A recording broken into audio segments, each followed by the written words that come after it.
দেহ নামে রাজক মেশিন বানাইছে কোন মিস্ত্রি। দেহ নামে রাজক মেশিন বানাইছে কোন মিস্ত্রি। কোন তৈরি করছে প্রয়োগ কোন দেশে তার ক্ষেত্রে। কোন তৈরি করছে প্রয়োগ কোন দেশে তার ক্ষেত্রে।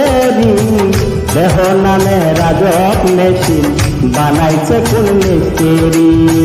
দেহ নামে রাজক